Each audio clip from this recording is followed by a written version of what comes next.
नमस्कार। सभी दर्शकों का बहुत बहुत स्वागत। ये वीडियो सभी 12 राशि के व्यक्तियों को ही नहीं अपितु विश्व के जितने भी मनुष्य हैं 12 राशि के अंदर ही आते हैं। जिनको अपनी राशि का पता है या नहीं पता है, सब के लिए है ये वीडियो। और इसको सुनने के बाद आप लगभग 100% अपनी समस्याओं से मुक्ति पा सकते हैं और मन के अंदर जो भी टेंशन, तनाव, बहम, चिंता, अविश्वास सब समाप्त हो जाएगा। मैं ये बात करने जा रहा हूं, अर्घ्य देते हैं लोग। अधिकांश स्नान करने के बाद सूर्य को जल देना। और बृहस्पति ग्रह अगर है खराब या उसके अच्छे फल प्राप्त करने हैं तो केले के वृक्ष की जड़ में जल से सींचने का विधान है और पीपल के वृक्ष के नीचे भी जल से सींचते हैं, जल देते हैं। और वो सभी ग्रहों के लिए, ब्रह्मा के प्रसन्नता के लिए, शनि की शांति के लिए भी ये जल दिया जाता है। अब एक एक चीज को समझना होगा। सूर्य ग्रह अगर मजबूत है, सूर्य राजा है ग्रहों का, और सूर्य अगर अच्छा है तो आपको यश मिलता है। सूर्य के अच्छे प्रभाव नहीं है तो अपयश मिलता है। देखिए, सूर्य अच्छा हो तो क्या क्या प्रभाव मिलता है। राज्य की कृपा होती है और नेत्र पीड़ा नहीं होती, आंखों में कोई बीमारी नहीं होती, नेत्र आपकी आईसाइट बहुत अच्छी रहती है। आपकी डायनेमिक पर्सनालिटी, सरकारी पद पर, ऊंचे पद पर बैठते हैं और आपके हाथ से वो अच्छे कर्म होते हैं जिसकी वजह से आपका यश दूर दूर तक रिद्धि, सिद्धि, समृद्धि और प्रसिद्धि की वृद्धि निरंतर होती रहती है। और इसके अलावा आपको सत्ता प्राप्त होती है। आईएएस और पीसीएस अफसर हों, जज हों, कॉन्ट्रैक्टर हों, सेना के अफसर हों, नेता हों, वकील हों, होटल के इंडस्ट्री के मालिक हों, गैस का मालिक हो, oil and natural gas commission के चेयरमैन हों, इन सब के, पुलिस अधिकारियों के, सबके सूर्य अच्छे होते हैं। अगर अच्छे हैं तो वो अच्छे अफसर भी होंगे। अगर उनका सूर्य खराब है, पद तो मिल गया लेकिन वो परफॉर्म नहीं कर पाते अकॉर्डिंगली।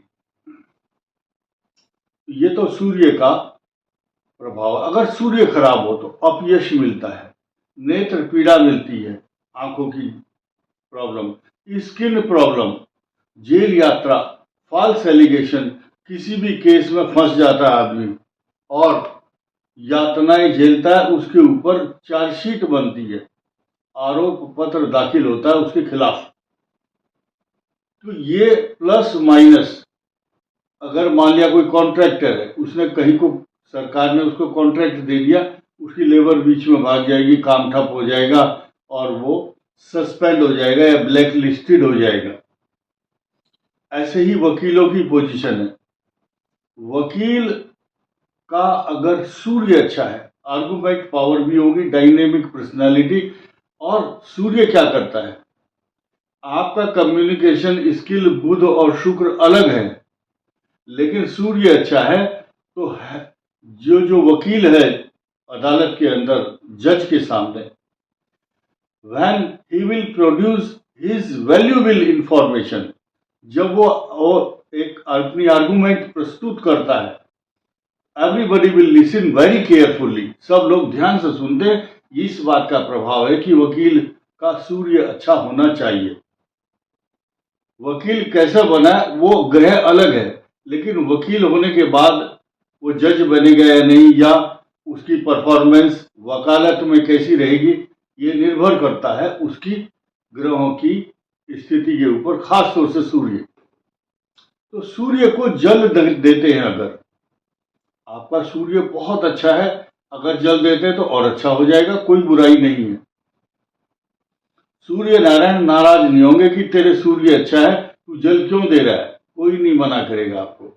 लेकिन अब आप ध्यान दीजिए कि जिसका सूर्य खराब है उसको जल कैसे देना चाहिए। आप लोटे में जल लो, तांबे का लोटा हो, तो अच्छा है, क्योंकि तांबा जो है गुड कंडक्टर है और सूर्य की जो धातु है वो कॉपर है, तांबा। तो वो जल लेकर के एक आपके सामने कोई वृक्ष हो छोटा सा, अगर रविवार के दिन है तो तुलसी में नहीं देना है। तुलसी जो है वृंदा है, वो व्रत करती है सूर्य का, तो उसको नहीं टच करना है। बाकी और कोई वृक्ष हो छोटा सा, केले का है या कोई भी फूल का है, गेंदा है, और छोटा सा लोटा लो। बहुत से लोग सोचते हैं ज्यादा जल लेंगे तो ज्यादा खुश हो जाएंगे सूर्य ने। छोटा सा लो और बैठ करके या झुक करके नेत्र बंद करके, नेत्र बंद हो, सूर्य की तरफ ना देखें आप। कुछ लोग सोचते हैं बादल हो रहे हैं, बारिश है, सूर्य तो दिखाई नहीं दे रहे, कैसे जल देंगे हम। ऐसा नहीं है। सूर्य का अस्तित्व, सूर्य का जो डिसिप्लिन है वो आपकी तरह नहीं है। आप आलसी व्यक्ति हो सकते हैं, सूर्य की जो यात्रा है वो कंप्लीट है, टाइम है, एक एक सेकंड का हिसाब है सूर्य के पास। मुझे इतने बजे निकल उदय होना है, इतने बजे पश्चिम में अस्ताचल में जाना है। पूर्वाचल और अस्ताचल उदय हो जाते हैं समय पर, तो आप अपना टाइम फिक्स कीजिए। कई बार क्या है, नाश्ता कर रहे हैं, नाश्ता करने के बाद जल दे रहे हैं, कोई फायदा नहीं है। सुबह स्नान कीजिए, स्नान करने के बाद सबसे पहले जल दीजिए सूर्य नारायण को। और मंत्र कौन सा बोलना है ये देखिए।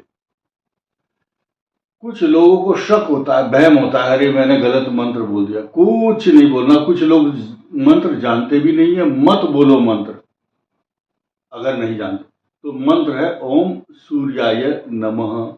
अगर आप संस्कृत नहीं जानते, शुद्ध उच्चारण नहीं है, भूल जाओ। सूर्य देवता आपको नमस्कार है या मेरी तरफ से आपको प्रणाम है।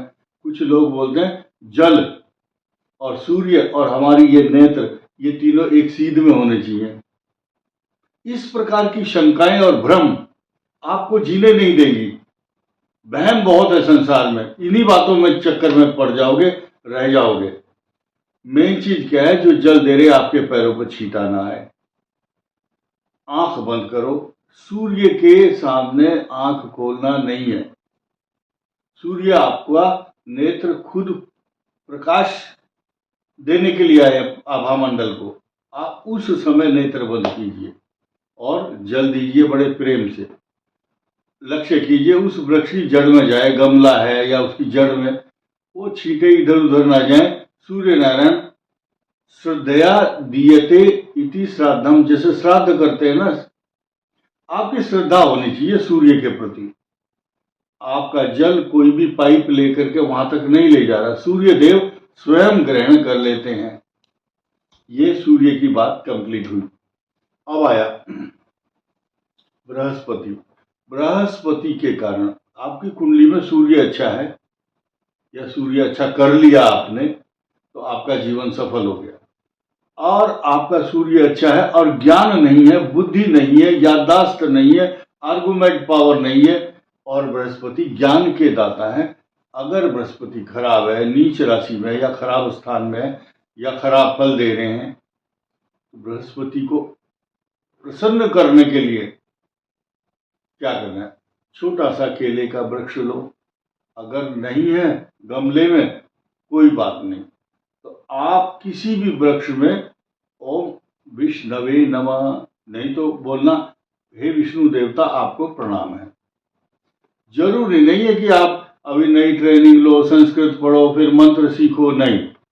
छोटा सा जल का पात्र हो, स्टील का है, लोटे का है, स्टील का है, तांबे का, पीतल का, सोना चांदी जैसा हो, पात्र साफ हो। और इसके अलावा बहुत से लोग स्नान नहीं कर पाते, ठंडी है, तो पंच स्नान करना है। मुंह और 2 हाथ और पैर टॉवल से, गीले टॉवल से साफ कर लो। बहुत से बुजुर्ग आदमी हैं, बीमार हैं, बुखार है और मानते नहीं है कि नहीं जल जरूर चढ़ाना है, मेरा नियम है, तो उसके लिए तरीका ये है, थोड़ा सा गंगा जल छिड़को और शुद्ध हो जाओगे आप। मन की शुद्धि आवश्यक है। और कहीं बर्फ पड़ती है, जल नहीं है, सूर्य को जल वो भी देते हैं, तो ये बृहस्पति देवता को प्रणाम कीजिए। अगर मंत्र बोलना है तो सही मंत्र है ओम विष्णवे नमः। कोई जानता है तो वो बृहस्पति का मंत्र बोल सकता है, ओम ग्राम ग्रीम ग्रोम सह गुरुवे नमः। अब आइए शनि देवता। शनि देवता के लिए कोई भी पात्र हो, किसी भी धातु का हो, लोहा, पीतल, स्टील, तांबा, कांसा, सोना, चांदी, कोई भी हो, सरसों के तेल का दीपक अगर जला दिया ठीक है, नहीं तो आप वहां 1 लोटा जल पीपल के वृक्ष की जड़ में डाल सकते हैं। इसके लिए आपको पीपल के पास ही जाना पड़ेगा। कुछ लोग अपने घर में गमले में भी लगाते हैं, कुछ भ्रम करते हैं, वहम करते हैं, शक करते हैं, पीपल घर में नहीं होना चाहिए। पीपल ही एक जीवन लीला, इस सृष्टि में जब से सृष्टि हुई है, पीपल का वृक्ष ऊर्जा देता है, ऑक्सीजन देता है। सब लोग पीपल की जड़ में, पीपल के नीचे आना चाहते हैं। अधिकांश जहां भी मंदिर होगा वहां पीपल अवश्य होगा, क्योंकि वहां हर समय ऑक्सीजन मिलता है। बहुत बड़ा साइंस है, सारे साइंटिस्ट फेल हो चुके हैं इस बात को लेकर के, उनको पता नहीं चलता, कुछ वहम करते हैं, कोई बोलते हैं शक है, कोई ढोंग है। नहीं, पीपल के वृक्ष के नीचे आप हाथ जोड़कर खड़े हो जाएंगे तो भी आपको उसकी ऊर्जा प्राप्त होगी, उसी समय होगी, उतनी देर आपको शांति का अनुभव भी होगा, शास्त्र कहता है। अब शनि का मंत्र बोलना है आपको, ओम शम शनिश्चराय नमः, ओम सह शनये नमः, शन्नो देवी रविषे आप भवन्तु पीडे संयोर अभिस्रवन्तु नः। ये मंत्र है। लेकिन जो मंत्र नहीं जानता, हम तो उसकी बात कर रहे हैं। जो जानता है उसको हम लेक्चर नहीं दे रहे, जो नहीं जानता उसके लिए है ये वीडियो। हे शनि देवता, आपको प्रणाम करता हूं। शनि स्तोत्र है बहुत, पिपलाद ऋषि ने स्तोत्र लिखा, राजा दशरथ ने लिखा, कई स्तोत्र हैं, बहुत अच्छे अच्छे स्तोत्र हैं। लेकिन देवताओं को जल अर्पण करने के बाद उस भूमि को प्रणाम करना है। कुछ लोग उस भूमि की मिट्टी को माथे पर भी लगाते हैं। अब सुनिए, आप स्नान करने की बात कर रहे थे, स्नान करना क्यों आवश्यक है? शास्त्र कहता है, शतम विहाय भोक्तव्यम, 100 काम छोड़ करके अगर भोजन का समय हो रहा तो भोजन कर लेना चाहिए। सहस्रम विहाय, 1000 काम छोड़ करके तो स्नान करने का समय हो रहा है तो स्नान कीजिए। स्नानम आचरेत, स्नान कीजिए। अगर दान करने का समय है, कोटिम विहाय दातव्यम, कई करोड़ काम छोड़ करके अगर दान करना है तो वो कीजिए। पहले पुण्य कार्य करना है, कोई भी कार्य पुण्य, तो जल चढ़ाना, जल अर्पण करना पुण्य है। उसके बाद लिखा है, कितनी जबरदस्त बात, नोट करने लायक। अगर पूजन का, भगवान की पूजा करने का समय है तो लिखा है सर्वम विहाय हरिम भजेत, सारे काम छोड़ दो, पूजा का समय हो रहा तो पूजा करो पहले, बाकी सब काम बाद में। शतम विहाय भोक्तव्यम, सहस्रम विहाय स्नानम आचरेत, कोटिम विहाय दातव्यम, करोड़ काम छोड़ करके दान करना चाहिए, देने का समय है तो। सर्वम विहाय हरिम भजेत, सब काम छोड़ करके हरि का भजन करना चाहिए। इस वीडियो में इतना ही। धन्यवाद, नमस्कार।